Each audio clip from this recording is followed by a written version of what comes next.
नांदेडच्या धर्माबाद तालुक्यातील चोळाखा गावापासून श्री क्षेत्र परमेश्वर मंदिर मुस्तापूरकडे एक अनोखी पदयात्रा काढण्यात आली। हरिभक्त परायण महंत संतोषपुरी महाराज यांच्या मार्गदर्शनाखाली काढण्यात आलेल्या या 25 किलोमीटरच्या पदयात्रेत हजारो भाविक सहभागी झाले होते।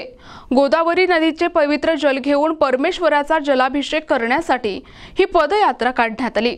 या पदयात्रेत रोकडेश्वर, पाटोदा, चिकना, समराळा, आटाळा, कारेगाव, राहेर, कावळगडा यांसह अनेक भागातील भाविक मोठ्या संख्येने सहभागी झाले होते। ही पदयात्रा प्रामुख्याने प्राचीन परमेश्वर मंदिराचा जीर्णोद्धार आणि परिसर विकास करण्यासाठी काढण्यात आली होती। येथील निसर्ग सौंदर्याने नटलेल्या पर्वत आणि हिरव्यागार निसर्गाच्या कुशीत वसलेल्या परमेश्वराचे दर्शन सर्वांना सुलभतेने व्हावे हा पदयात्रेचा मुख्य उद्देश होता। पदयात्रेदरम्यान महंत संतोषपुरी महाराज यांनी पत्रकारांशी संवाद साधला। मंदिराकडे जाण्यासाठी भाविकांना चिखलातून वाट काढावी लागते। या रस्त्याची दुरावस्था प्रशासनाला दाखवून देण्यासाठी आणि या परिसराचा विकास व्हावा यासाठी प्रशासनाचे लक्ष वेधण्याचा प्रयत्न पदयात्रेच्या माध्यमातून करण्यात आल्याचे त्यांनी सांगितले।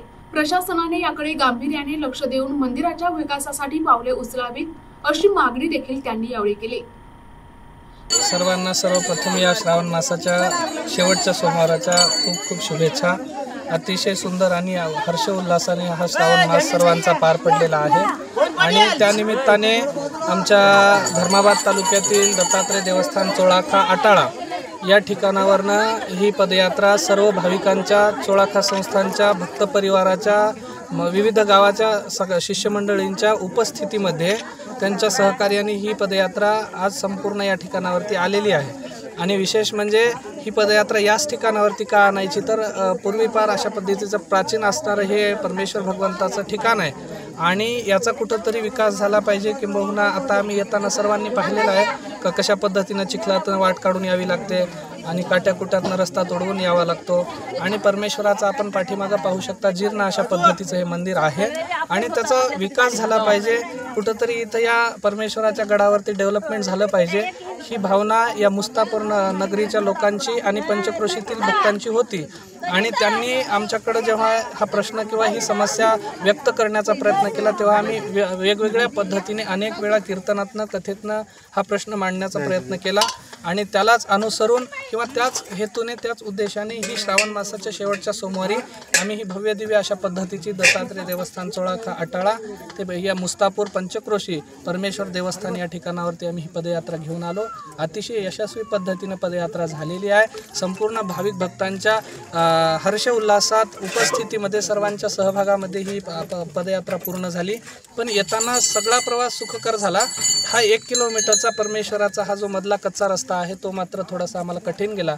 आमची एकच इच्छा असेल किंबहुना प्रशासनाने याकडे लक्ष देऊन किंवा या परमेश्वर देवस्थानाला लवकरच आम्ही तीर्थक्षेत्राचा काय तो पाठपुरावा करावा लागेल तो गावकऱ्यांच्या सहकार्याने आणि पंचक्रोशीच्या सहकार्याने तो आम्ही करू आणि त्यानंतर सरकार आम्हाला व्यवस्थित अशा पद्धतीचं सहकार्य करून या परमेश्वर मंदिराच्या, या परमेश्वर गडाचं त्या ठिकाणी कायापलट, विकास, पुनर्बांधणी, जीर्णोद्धार करण्यासाठी सहकार्य करेल ही अपेक्षा बाळगून आम्ही या ठिकाणावरती त्यांना विनंती त्या ठिकाणी करत आहोत। भक्ताला या माध्यमातून काय सांगाल?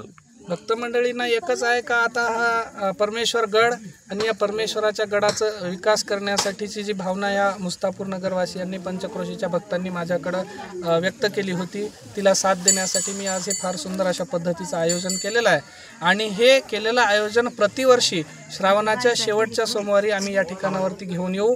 असंख्य आज शेकडो लोक आलेत, उद्या हजारो येतील, पुरा लाखो लोक येतील आणि दरवर्षी ही संख्या वाढत जाईल।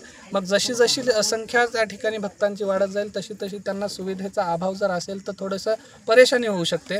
त्यामुळे या भक्त मंडळींना सुद्धा थोडीशी विनंती आहे का आपण जसं शिस्तबद्ध पद्धतीने या ठिकाणावरती येतो इथं आल्याच्या नंतर सुद्धा सर्वांनी या मंदिराचं पावित्र्य राहील, या गडाचं पावित्र्य राहील याचाच आपण प्रयत्न केला पाहिजे। प्रतिनिधी हनुमंत चंदनकर, NTV न्यूज मराठी, नायगाव, नांदेड।